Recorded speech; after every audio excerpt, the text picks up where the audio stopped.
Hello, I'm Jim Coleman on Eye on Putnam. I'm here right now talking to Assemblyman Greg Ball, a candidate for the 40th District for the Senate. Assemblyman Ball, how are you doing today? Good, man. Good how to are see you? Nice to see you. We've heard all the talk out there about this tax hike Mike guy, that he's out of control on this spending issue. Well, you see the bill. This is the bill behind you. I'll tell you, that's a big bill.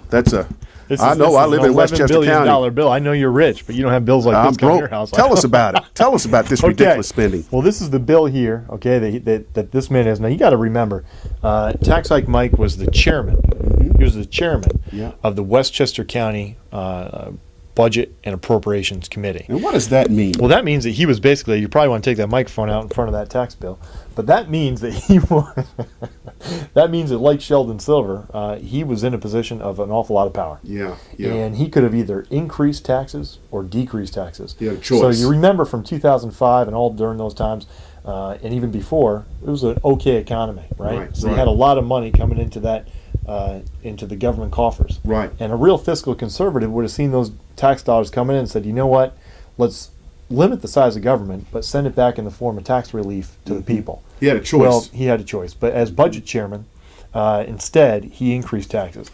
$10 billion in bloated budgets. He actually increased spending annually. We're talking about over $1 billion in new spending and new expenditures. I bet it was a lot of waste in that budget, too. Oh, it's disgusting. We can go into depth on that. The housing debacle, low income, federal, the Obama-Pelosi housing unfunded mandate, Tax Hike Mike really rubber stamped that debacle. Now, was that for seniors and firemen, or what was that? I wish I could tell you it was. That was a federal low-income housing disaster, $60 million. It's going to be paid for by seniors and firemen living in Westchester County, but it will provide low-income housing and be marketed aggressively outside of Westchester County and not for Westchester County residents. Right. And we need real affordable housing for our seniors and for our people in Westchester. Absolutely, and that's not what this does. This is sickening that he rubber stamped this. And Putnam and Dutchess County, the people who are watching this today, just beware. I mean, this is his track record in Westchester. That's new amazing. taxes annually over $400 million directly attributed to Tax Hike Mike. New patronage, salaries, benefits. Now, this is a guy, Tax Hike Mike's now saying, I have found the altar of fiscal conservatism, and I'm going to do new things. The light now. This is a guy who gave Andy Spano, the horrible county executive, a raise. This is a guy who increased the legislative staff pay, all the perks, $200,000 in stipends. And annual legislative staff increases over $2.2 million. The total bill by one individual, Tax Hike Mike, $11 billion as county legislature. As the chairman of the Budget and Appropriations Committee, imagine if this guy ever went to Albany. God forbid. Now, he's out there calling himself now a fiscal conservative. Yeah, why is he saying that? He can call himself whatever he wants. I can call myself, a wizard and tell people I can fly around the room, but it doesn't mean it's going to happen. Right. So he really is trying to reinvent himself.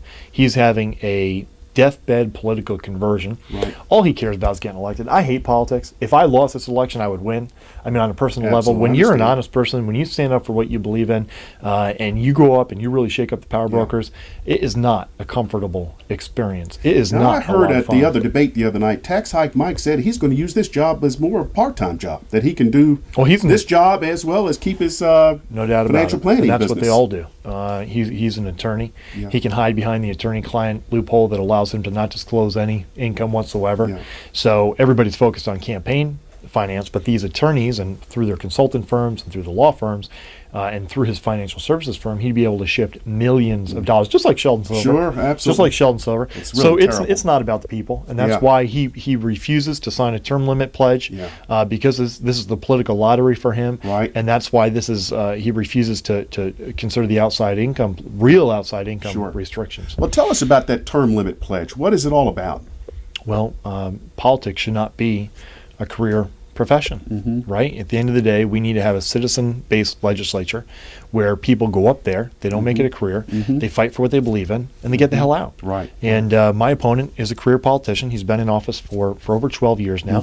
He was chairman of the Westchester County Legislature, and now after increasing spending by over $1 billion, increasing taxes, personally increasing property taxes by 42%, he wants a raise, and he wants a promotion. I mean, and free publicity for his business. Yeah, and he attacks. He said, he talks about my bills, my legislation. I'll tell you what: if passing tax increases And increasing government spending is a mark of success.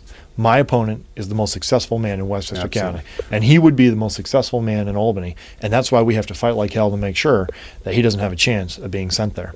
Well, Assemblyman Ball, your race right now is one of the hottest races in New York. And why is it hot, and why is it important? Well, it's the balance of power. You have New York State being run into the ground by a club, and right now that club is completely run by the New York City left. No doubt about it. The tax and spend gang from New York City, whether it be Sheldon Silver, Malcolm Smith, Governor Patterson, they're all controlling our New York State government. Right. The state Senate has 62 members. We had 30 Republicans, 32 Democrats. So the balance of power in this election hangs in the balance. Right. And if the Republicans do not get back the majority in the Senate, all three houses will be, all three branches of government will be controlled by New York City Democrats, including everything from redistricting, repeal of the MTA payroll tax, comprehensive school tax reform. And for those people who agree with me on an issue here, an issue there, this race is beyond that. What does this mean to working people? This is about the balance of power. If we do not, if we hand over control of this seat to the New York City Democrats, who are funding my opponent, what does that mean to Putnam County residents? We will never have the MTA payroll tax repeal. We'll never have comprehensive school tax reform. We will never have a property tax cap that's so important. We will never freeze school taxes for seniors. We'll never have term limits. And New York City will continue to destroy Westchester, Putnam, and Dutchess County with impunity. We can't allow that to happen. And this cannot be about personalities. Absolutely. People have to realize how important this state Senate seat is worth 6 to 7 congressional seats just because of redistricting. Well, we know up here in Putnam County, you were the first one out about this MTA tax and fighting for a repeal. Would you say that's one of your greatest accomplishments, and can you tell us more about it? Yeah, I'll tell you. I mean, as a member in the super minority of the New York State Assembly, Sheldon Silver, the 800-pound gorilla, controls that legislature with an iron fist. And I was the first to stand up and ask for a forensic, which people say, forensic, because that means criminal. A forensic accounting of the MTA. Yeah, it's pretty dangerous standing up to a bureaucracy like that. Not only bureaucracy, but the comptroller, the governor. Sure. I fought like hell for a year. Yeah. Most people nobody would sign on in the beginning. They would call for an accounting, but not a forensic accounting. Right. When you have mob infiltration, which is documented, absolutely. When you have projects overrun to 800, 900%, hundreds of millions of dollars, there's corruption. Yeah. So we need a forensic accounting. Within a few months, I got a few people to sign on board and to demand it. Now we have counties from Long Island to the western side of the Hudson River to the eastern side of the Hudson River signing on demanding a forensic accounting. Yeah. Eventually, the comptroller buckled after months and said, "Okay, we'll do a full accounting, but not a forensic." Right. And then I continued the push, and just a month ago, the comptroller agreed to do a forensic accounting of the MTA. Now, that's a huge achievement for a minority. You've got a lot of businesses up here that would have really suffered, would have had to pay anywhere from 10, 50. Not-for-profits up there. Not-for-profits are being killed by this tax, and we have to repeal it. And that is, if there is no other reason, comprehensive school tax reform, free school tax for seniors, cap property taxes, and repeal the MTA payroll tax. That's my top. Now, you've been known as the skunk at the picnic up there in Albany. What's that all about? What do you mean? Skunk. We both grew up on farms. We know polecats don't smell good. Polecats don't smell good. Nobody likes them. So everybody knows, we both grew up raising hogs. Yeah. Cutting hogs. Raising hogs, cutting them. And there's nobody in this district who probably knows what cutting hogs means. Well, we understand. But you've been a fighter up there. I am, and I'm a blue collar guy. My roots are solid. My family, we do not like politics. We do not like politicians. We do not like the games. I certainly hate the backstabbing.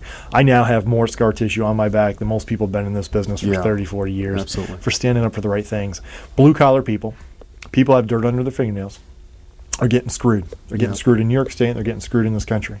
That's the reality. I don't care if you're a senior being taxed out of your home, whether you're a working family, and you could be making a good amount of money as a working family and still just making ends meet. Small business owners in this state, all they have to do is put 1 foot over the state border, and they save 25% in operating. Sure. We have to get the state back. Otherwise, just pick a state and let's go. I've got one more last question for you. What do you think is the biggest difference on the personal side You're both good men.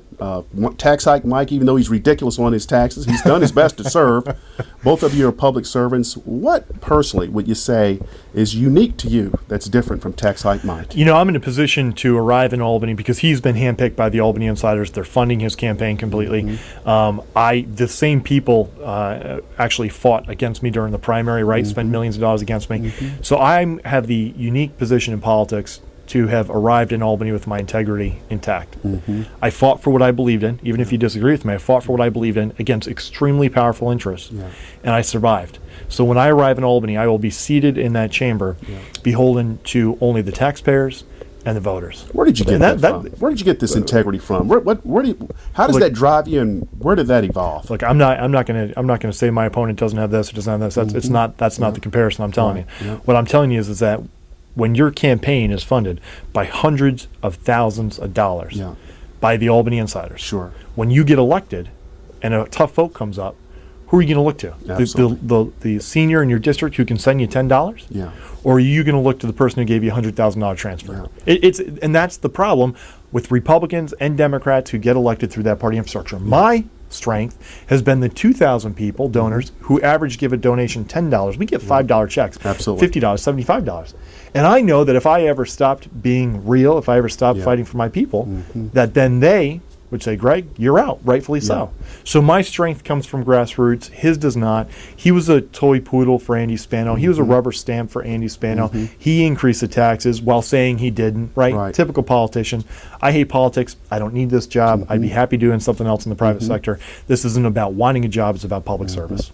Well, you've got an incredible story behind you where you and your family, you built your own house. You took rock out of the Hudson and built the basement. 10-mile river, not the Absolutely, absolutely. And just to kind of wrap up this interview, what is it on the personal side about Greg Ball that we just don't know about you that would be interesting, that we would be surprised to know? You know, I think a lot of people probably think that I'm some prep school kid who grew up in a mansion somewhere. You didn't go to Harvard? I graduated the United States Air Force Academy, former Air Force captain. We grew up, my parents were caretakers on an estate on Quaker Hill. We didn't have a you-know-what in or when to throw it at, as my mom would say. And we saved up enough money. We went and lived in my grandmother's basement. I'm not talking like a finished basement. I'm talking about concrete walls, windows like this big, and sheets up in between bedrooms. I'm serious. Next to the washing machine and the furnace, with my brothers, myself, and my mom and dad. That's how we grew up, saving enough money, paycheck by paycheck, watching my mom, my dad put up 2x4, lay rock, my mom and dad with my brothers, laying rock, building that house. And then when I went off and went into the military, my parents told me, look, we have to sell the home that we built because these property taxes are going to continue to go up and up and up. It is a very different type of person that is embodied in me. And when people say, oh, well, Greg, why does Greg Ball cause so much trouble? Why is he fighting so hard? That's why. And if you don't want somebody to fight hard, if you don't want somebody to fight hard, if you don't want somebody to stand up and really say how they feel, then you can vote for my opponent, and that's okay. Absolutely. Well, you're a good man, and we're very proud of you, and thank you for your service. Thank you, man. Thanks so much. Good luck out there. This is Eye on Putnam. Thanks so much to Assemblyman Greg Ball for being here today to tell us all about what he's going to do for the people of Putnam. Have a great day.